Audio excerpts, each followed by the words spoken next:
Good morning mga katrabaho, welcome back sa my YouTube channel. Magpatayo na po ako ng poste mga katrabaho. Diyan mga katrabaho, yun akong aming ginawag ato mga katrabaho. Bali 10 po mga katrabaho ko, kulang pang dalawa. Kaya po mga katrabaho,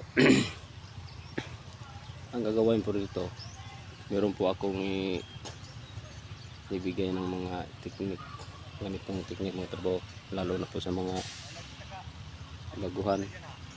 Ito mga trabaho po yung putong kantuhan sa mga trabaho. Ito po yung kanto sa ating poste. Ang gagawin niyo po dito, magbawas po tayo dito ng 4cm galing sa kantuhan. 4cm po mga trabaho dito. Ilagay niyo ito ditong tangsi dito. 4cm. Dito yung ilagay yung lateral ties ng poste. Kaya ito, kantuhan naman ito ng poste. Huwag niyo po dito ilagay yung kanto ng inyong lateral. Wala na po kayong kabiring matitira.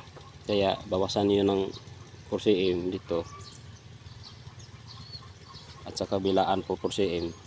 Para ang kabiring niyo mayroon po kayong 4cm. Kabilaan po mga trabaho. Yung magbawas po kayo ng 4cm. Teknik po sa mga baguhan po. Huwag niyo po kalimutan. Kapag mag-layout po kayo ng bahay, ito po yung gagawin. Kailangan po kayo magbawas kahit ano, malaki or maliit. Magbawas po kayo ng 4cm. Kasi po yung 4cm standard po yung magbawas mga katrabaho. Sakto-sakto po sa kabiring. Tapos mga katrabaho, dito sa may mating poste mga katrabaho, maglagay po kayo ng gravel. Kailangan mga trabaho ilagay yung gravel yung mga kapal po, marami, hindi yung manipis lang, para hindi po depende lang po sa lupa po. Yung ibang lupa medyo mayroon po malambot, mayroon din matitigas. Kaya kung malambot yung lupa, marami yung ilagay yung gravel.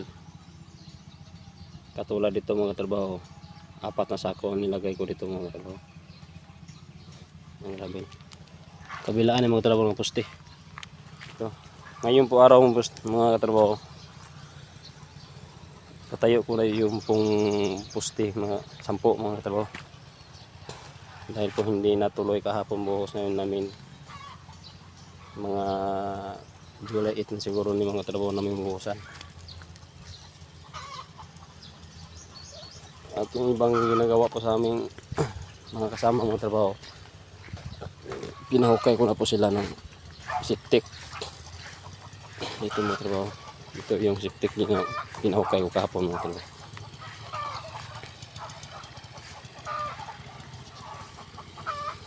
Depende na po ito mga trabaho kung malambot yung lupa, palalim po sila mga trabaho para matagal po natin siptik mga trabaho. Mga trabaho,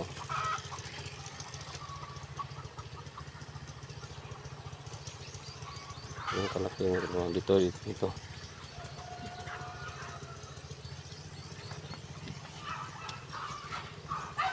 Yung isa kasama ko mga trabaho, patuloy po siya magpabrikit ng poste mga trabaho. At ako po mga trabaho, magtayo po ako sa poste para pizza ako tayo na. Ito po matulungan kayo. Good morning guys. Set out daw ko sa mga taga-Hubangon no. Dirada kapsul. Tapos ko kapkot.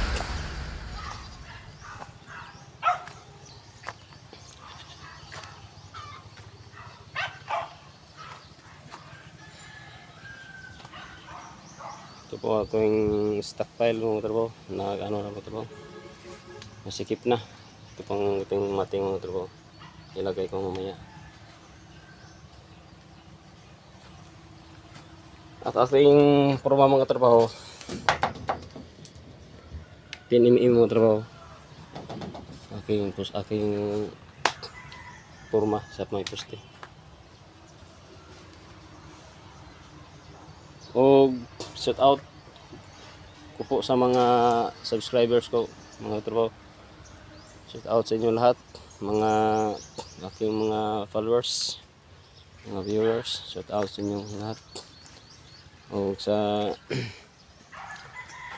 at saka taga Hubangon po. Shout out sa inyo. At saka Katuhugan. Mayroon po silang ano karon sa may dagat.